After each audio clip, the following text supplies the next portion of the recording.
بسم الله الرحمن الرحيم. بسم الله الحمد لله الصلاة والسلام على رسول الله.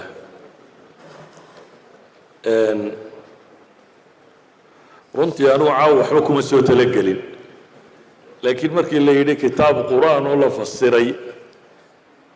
ayaa laga warramayaa waxaas idhi waa rigelka xooji waa ka maqnaanin qur-aankaasi la tafsiiray waana meel buug ama kitaab lagu daahfurayo soomaaliyeed halkii ugu horreysay aan imaado qoraaga aad baan ugu mahadnaqayaa si aada u weyn waxaanan rajaynayaa inuu buuggiisu wax badan uu faa'iideeyo afaf in la isku tarjumaa wax fudud maaha dee waxaan filayaa sheekh dalmar oo takhasuskiisa ay tahay baa fadhiyo ay ahayd inuu ka hadlo iyo ragaf soomaaliya iga badiyo badan anu qur-aana ma ihi afafkana waa la iga badiyaa kitaabka qur-aana marka ay sifaynayaan waxay yidhaahdaan wuxuu ka mid yahay waa buugga dunida loogu akhris badan yay looguna faham yaryay bay yidhaahdaan marka la eego buugga ugu daabacad badani waa injiilka bay yidhaahdaan waa qolada kristanka buuggooda ugu daabacad badan oo dunida ugu tiro badan oo la daabaca laakiin waxay dhahdaan akhris marka la eego dee adigu muslimka tukanayo in dunida qiyaasa mise faatixa maalintii akhriya waxay dhahdeen waa buugga loogu akhris badan yihi laakiin haddana loogu aqoonta daran yahay marka la eego oo haddaynu dadka soomaaliyeed weydiino inta faatixa akhrida imisa faatixada macnaheeda taqaana dee waxaynu ka garan karnaa nisbada akhrida qur-aanka iyo nisbada fahamtaa inta ay isu jiraan kitaabkani markaa wuxuu soo dhowaynayaa dad badan oo aan afka carbeed aqoonin ama aan hore loogu tafsiirin aniga caawa igu horeysa xataa akhriskiisa ama eegashadiisa laakiin haddii intaasoo culamo uu sheekhu sheegay isha soo mariyeen waa rag aan kalsooni badan ku qabo waxaan rajaynayaa inuu soo dhoweyn doono kitaabkan iyo fahamkiisa wuxuu kaloo soo dhoweyn doonaa af carabiga barashadiisa waayo qur-aanku af carabigu ku qoran yahay af carabigu horta waa luqada dunida ugu badan mufradaadka erayada af carabigu marka laysu geeyo dictionaryadiisa iyo erayadiisa waxay yidhaahdaan waa 12.3 million words waa 12 milyan iyo 300,000 iyo jajab luqada ugu dhowa kale bay yidhahdaan waa luqada ingiriisiga waa 160,000 qiyaas intay isu jiraan 25 jeer buu ka badan yahay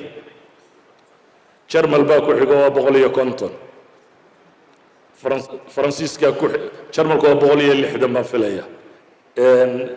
ingiriisku wax yar buu ka badan yahay waxaan filayaa mid inuu 160 iyo midna 150 yahay midina 130 uu yahay waa say isugu xigxigaan ingiriisiga iyo faransiiska iyo jarmalka afka intaa leeg waxay yidhaahdeen beri horuu dhiman lahaa haddii aanu qur-aanku ku qorayn qur-aankaa haya inuu af nool noqdo oo weli dunidu ay sidiisa u isticmaasho afafka dunidu siday u badan yihiin ama luqaadka reer galbeedka aanu dhegannaa waa muratab bay idhaahdaan waa af isdabayaal u qoran maalan ingiriisiga subject baad ku bilowdaa verb baad sheegtaa dabeetana object iyo predicate wixii kale ka dambeeyay baad sheegtaa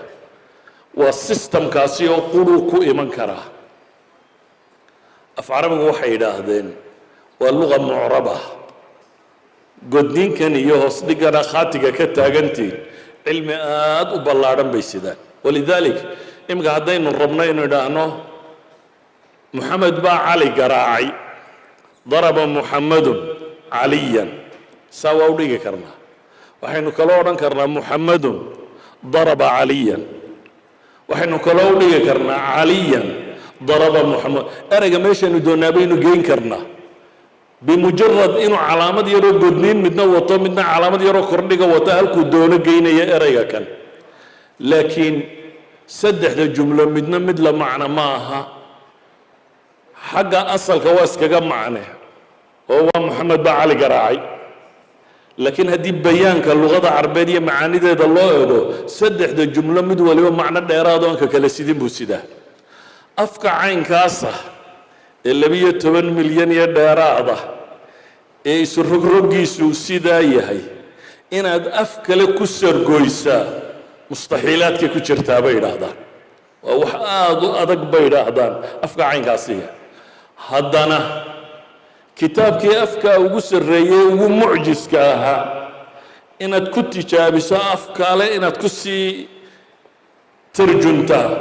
ninka farsamadaa u dhaqaaqay dhibta haysatun baanan uu qiyaas karaya yacni ninka isku dayey waayo ninka mufasirka culimmada agteeda fadhida mufasiriinta ahay dee aayadda markay sheegaan xagga kaga kaalay oo xagga kaga kaalay oo in af carabiya ku dar oo af ingiriisi ku dar gabay ku dar waxbuu isu geeyaa ilaa uu ku fahamsiiyo laakiin qoraagu dee intaa wada heli maayo qoraagu waxaa la rabaa dhowr santarisoo yaryar inuu macnaha tirada badan lee wadaadka tafsiiraya uu maantoo dhan waday inuu kuugu soo dhoweeyo ku koobo idan ninka kitaabkan qoray waxaan u arkaa daki maaha qura waa nin hardware kara succeskuna hardwareku ku jiraa bay yidhaahdaan daka qura maaha waa qofku intuu howlkariyahee waxa kanuu tijaabiyo dee bayjajkaa yar wuxuu inoo sheegay 2015 laga soo bilaabo iyo haddoo maxay 2020 caawa waxaynu joognaa maxay 2021 intaasoo sannadood buu intaas soo waday inuu taxriiriyo oo isku dayo oo ilaaliyo dee waa ilaahay kitaabkiisiiyo inaanu dhukdhuk kaga soo bixin weliba afka uu ku qoray waa afaan bislayn markay qoraalka timaado oo waayo waxaynu qoraal haysanoo dhamme waa waxoogaa gabyaaya ama sugaanuun wax ku tacalluqa ama riwaayad dheh ama hees dheh ama gabay dheh ama sheeko dheh waa adab wax ku tacalluqa af cilmi iyo cilmi qoray maaha ninka isku daya markaa inuu afkaa cilmi ku qoraa hawl dheeraadoo kalea sii haysata cabdibashiir waxaan leeyahay ilaahay ha ka aqbalo subxaanahu wa tacaala isku daya aad samaysay ha kuuguna gargaaro waxaana rajaynayaa kan ilaahay jannada ku geeyo uu ku dadaalay haddii alla yidhaaho subxaanahu wa tacaala waana waxtar weyn qofkii rabay inuu qur-aan barto xataa qofkii rabay inuu af carabi barto waayo waxay yidhahdaan qur-aanku luqada carbeeda nool maanta bersentka ugu badani waxay yidhahdaan waa luqada qur-aanka saa daraaddeed haddii aad qur-aanka macnihiisa af soomaali ku fahamto vocabulariga ugu badan ee luqada carbeed ee hadda mustacmal dunida ka abaad baratay weeyaan marka xaggaa marka laga eegana af carabi nin bartay baad oo vocabulary aad u tiro badan ayaa ku soo kordhay aqoontaada luqadaaduna de waxay ku salaysantahy uun intaad vocabulary ka taqaano luqadaasi bay ku salaysantay idan kani mar waa ilaahay kitaabkiisii aynu fahmayno marna waa af carabiga laftiisii aynu fahmayno marna hadda waa af soomaaligeeniyo laynoo badhax tirayo sidii ugu fududayd inaynu u garanno aynu u fahmayno walidalik anigu waxaa laga yaabaa dadka afna ku fiican mayhi laakiin dadka jacburka ku fiican baan ahay in carabi ingiriisi soomaali la isku walaaqo caruurtayda yaryar markaan is idhaahdo maal dhaweyd bay kuwa yarara yimaadeen waxaan ku idhi jisca maalidiin sharxaya kaalaya marka 2-3 wadaba way safgara weynaa ama erey soomaaliyeed oo weyn oo horaan sheega ama erey kaloo carabiyaan sheegaad laakiin waxaan rajaynayaa kan inuu wax badan iga caawin doono inaanu aniga iyo kuwa yaryar isafgaran karno oo bal aan isku dayi karo inaan suwarka qur-aan ay malcaamadda ka soo dhigtaan macnaha guud at least inaan u fasiri doono ama aan ku kaalmayn doono anu markaasaan idiin sheegay kumaan talagelin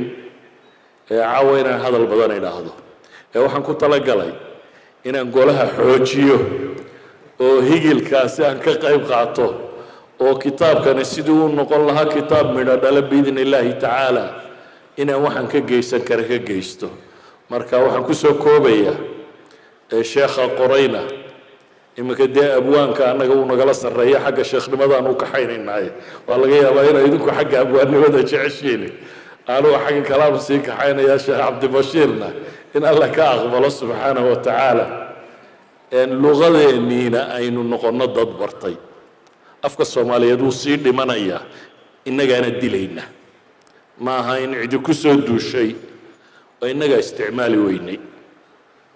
dhimashadiisa waxaa kaaga filan dee bal waxaad akhridaa uun xayeysiiska magaalada hargeysa ku qoran ee dadka caamada ee soomaaliyeed loo xayeysiinayo dhammaantood haddaanan odhan boqolkiiba 90 waa af ingiriisi waxaad moodaa in somaliland ingiriisku degan yahay waxaanay ahayd inaynu afkeenna ku qoranno waxay ahayd wax badan aynu isu sheegayno inaynu afkeenna isticmaalo af ingiriisi baa inala noqday wax weyn oo aada u weyn markaasaynu afkeennii liidnay oo dillay dee carabina isaga hadalkiisaba iska dah hadda dastoorka waddankana ingiriisigu kuma yaallo somaliland dastoorkeeda maxaa ku qoran luqa luula inay maxay tahay soomaali luqada labaadna inay tahay carabi haddana dowladdu waxay wax ku soo saartaa in badan oo ka midi af ingiriis ay wax ku qortaa dadkuna af ingiriisu wax ku qoraa waraqaa laysu gudbinayo af ingiriisaa lagu qoraa waxaana dastoorka ku qoran war af soomaali wax lagu qoro af carabi wax lagu qoro waxaynu awoodi weynay dukaamadeenna boodhka ku qoran inaynu ka dhigno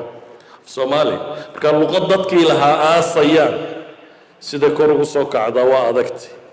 laakiin haddii qur-aanka lagu fasiro in shaa allah waxaan isleeyahay wuxuunbaa baaqi ka noqon waayo kitaabka qur-aani waa kitaab baaqiya ilaa yowmi alqiyaama ilaahay ballan qaaday inuu hadhayo wixii lagu qorana waxaan isleeyahay wuxuunbaa ka hadhi doona marka waxaabaan isleeyahay qaab loo nooleeyo af soomaaliga waxaa ka mid ah kitaabkan aynu caawa hayno oo isaga laftiisu wuxuu ka qayb qaadan doonaa inuu af soomaaligu dib uu u soo noolaado ama uu joogo oo dib uu soo barbaaro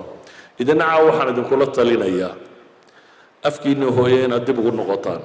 ardadii hore soomaaliyeed waxaa caado ahaan jirtay 3 bilooda fasaxa in baadiye la qabto oo nin kastoo ama da'dayda ama da'addii ku dhawaydahaa iskuulka marka laga fasaxo baadiya bil 2 bilood la soo joogi jiray taasi waxay xoojin jirtay dadkan inay dhaqankoodii af soomaaligoodii ila baadiyu yaallaya inay si fiican u soo bartaan iminka baadiyihiina wuu baaba'ay dee idina waa ka xaragootaan baadiyaha soo maaha ina baadiye qabataanba wax fool xun la idinla muuqataa hargeysana af laguma hayo wuu baaba'ay aad buu usii dhimanayaa waxaanan isleeyahay af soomaaligu hadduu dhinto xataa hadhow waxa idin garan waaye qur-aanka cid idin fasirta ilaa af kalena umaynan tallaabin keeniina waynu aasaynaaye marka waxaan isleeyahay kitaabkani af carabigii wuu noolayn af soomaalina wuu noolayn qur-aanka macnihiisiina wuu soo dhoweyn intaaba hadduu inoo wada qabanayo inuu meel weyn inoo degi doono baan rajaynayaa ilaahina subxaanahu wa tacaala waxaan ka baryayaa kii uu rabbi aqbalo ee dadku ay bartaan ee lagu badhaadho inuu ka yeelo sala allahuma calaa muxamedin wacala aalihi wasaxbihi wasalam walxamdu lilaahi rabbi alcaalamiin